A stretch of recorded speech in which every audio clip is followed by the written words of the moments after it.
Bismillahirrahmanirrahim. Assalamualaikum warahmatullahi wabarakatuh.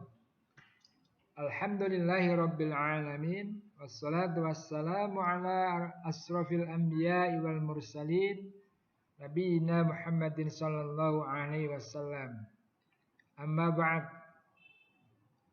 Teman-teman semua, apa kabar kalian semua? Semoga kalian senantiasa sehat walafiat dan semakin bertambah barokah. Berjumpa lagi dengan Pak Nur. Kali ini Bapak akan menyampaikan pembelajaran tematik, yaitu tematik tema 5 subtema 3, pembelajaran yang kelima. Untuk itu sebelum kita melanjutkan kegiatan kita, marilah kita awali kegiatan kita dengan doa mau belajar. A'udzu billahi minasyaitonir rajim.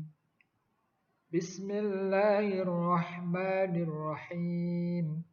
Raditu billahi rabba wa bil islami dina wa bi Muhammadin nabiyyan wa rasula. Rabbi zidni ilma warzuqni fahma.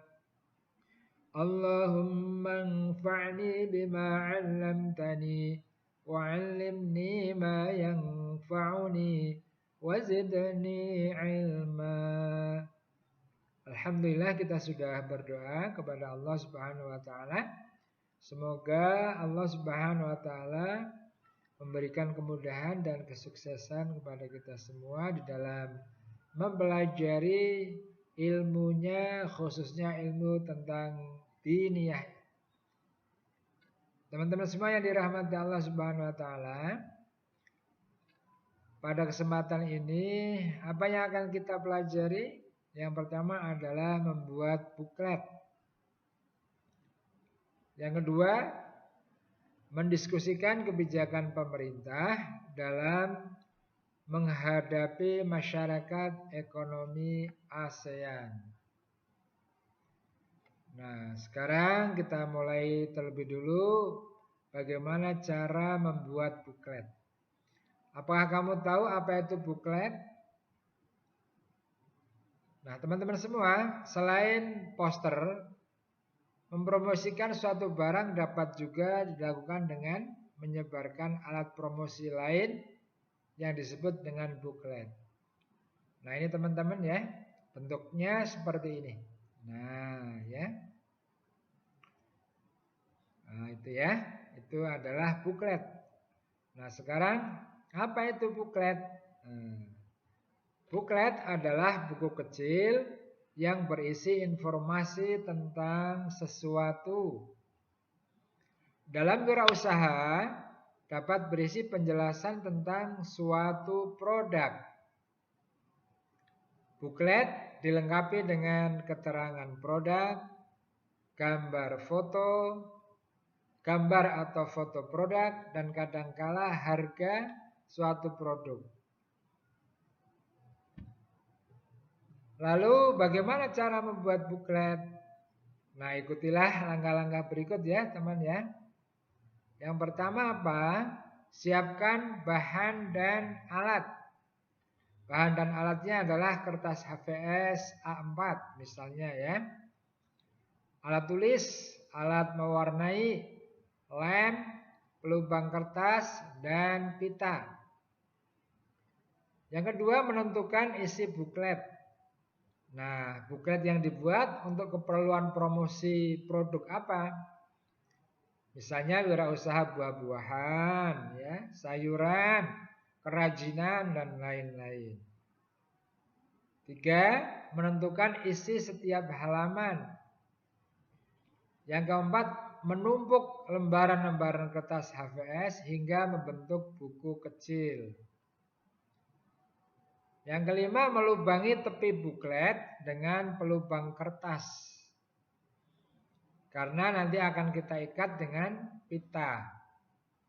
Pitanya dimasukkan ke dalam lubang-lubang dari kertas tersebut.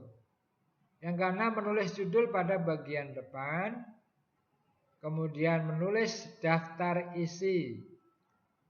Dan yang terakhir, melengkapi buklet dengan gambar yang menarik. Itu langkah-langkah membuat buklet ya teman-teman, ada 8 langkah. Setidaknya seperti itu. Selanjutnya teman-teman, mendiskusikan kebijakan pemerintah dalam menghadapi MEA.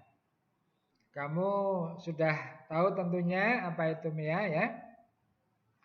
MEA singkatan dari Masyarakat Ekonomi ASEAN. Bahasa Inggrisnya adalah ASEAN Economic Community.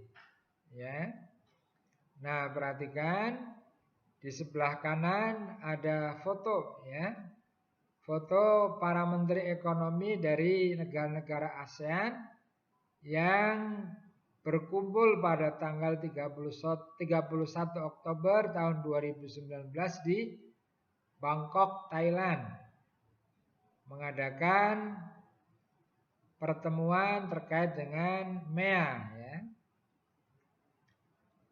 Nah, selanjutnya teman-teman, apakah kamu sudah mempelajari mengenai MEA dan pengaruhnya pada ketenaga kerjaan Indonesia di pembelajaran sebelumnya? Semoga sudah ya. Nah, MEA memberi banyak manfaat bagi pelaku usaha Indonesia. Antara lain apa saja? Ya, yang pertama, membuka peluang besar kerjasama pengusaha Indonesia dengan pengusaha lain di kawasan ASEAN. Nah, kerjasama ini sangat diperlukan teman-teman. Karena dengan kerjasama seperti ini, maka para pengusaha Indonesia mengetahui kemana barang-barang yang diproduksi ini akan dipasarkan. Karena ada informasi dari negara-negara lain tentang kebutuhan negara-negara lain akan barang-barang yang diproduksi di negara Indonesia. Yang kedua, mempermudah pengusaha Indonesia menjual produknya ke negara-negara ASEAN. Nah, dengan adanya kerjasama ini, negara Indonesia tahu negara mana yang membutuhkan produk yang diproduksi di Indonesia. Misalnya Indonesia memproduksi barang-barang kerajinan, souvenir ya, barang-barang cenderamata. Kemudian karena sudah ada hubungan kerjasama Indonesia dengan Filipina, dan Indonesia tahu bahwa Filipina membutuhkan barang-barang kerajinan souvenir tersebut, maka Indonesia bisa menjual atau mengekspor barang-barang kerajinan tersebut ke Filipina. Kemudian memudahkan Indonesia untuk melakukan kegiatan ekspor impor.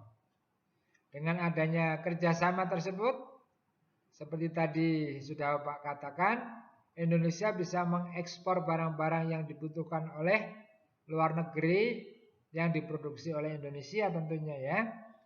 Bisa juga ketika Indonesia membutuhkan barang-barang tertentu yang tidak diproduksi Indonesia, yang diproduksi oleh negara lain yang menjadi anggota ASEAN, maka bangsa Indonesia bisa mengimpor barang-barang tersebut dari luar negeri, yaitu negara-negara yang memproduksi barang yang dibutuhkan Indonesia, yang termasuk negara-negara anggota ASEAN. Yang keempat, meningkatkan kreativitas para pengusaha dalam negeri. Mengapa bisa meningkatkan kreativitas para pengusaha dalam negeri teman-teman? Karena dengan adanya kerjasama tersebut, negara Indonesia jadi mengetahui kualitas produk seperti apa yang diinginkan oleh negara-negara pemesannya. Sehingga negara Indonesia dalam produksi barang yang dibutuhkan oleh negara lain itu sesuai dengan mutu atau kualitas yang diinginkan oleh negara pemesannya. Teman-teman yang dirahmati Allah Subhanahu wa taala, berikutnya adalah dapat meningkatkan perekonomian negara sehingga pemasukan negara bertambah. Ya, memang demikian. Kenapa? Karena kalau barang-barang yang diproduksi di Indonesia ini bisa dijual atau diekspor ke negara anggota ASEAN yang lainnya, maka barang-barang yang diproduksi di Indonesia akan laku, akan terjual. Sehingga hasil penjualan itu dapat meningkatkan pendapatan negara. Yang keenam, meningkatkan kesejahteraan masyarakat Indonesia. Mengapa demikian? Jelas sekali kalau barang-barang yang diproduksi, yang dibuat oleh masyarakat Indonesia dapat dibeli atau laku, ya, karena dibeli oleh negara-negara lain, maka tentu saja masyarakat Indonesia akan terus-menerus memproduksi barang yang dibutuhkan oleh negara lain dan akan mendapatkan pemasukan berupa hasil penjualan barang-barang tersebut. Nah, pemasukan berupa hasil penjualan tersebut itulah akan meningkatkan kesejahteraan masyarakat Indonesia. Teman-teman semua, ketika bangsa Indonesia ini mengadakan kerjasama dengan MEA, bukan tidak ada hambatan. Beberapa hambatan harus dihadapi. Di antara hambatan itu apa teman-teman? Yang pertama adalah kurangnya pendidikan SDM atau sumber daya manusia.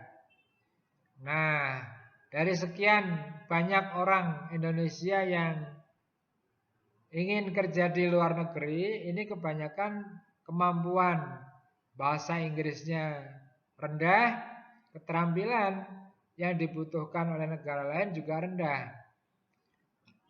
Karenanya ini menjadi hambatan tersendiri bagi sumber daya manusia dari Indonesia.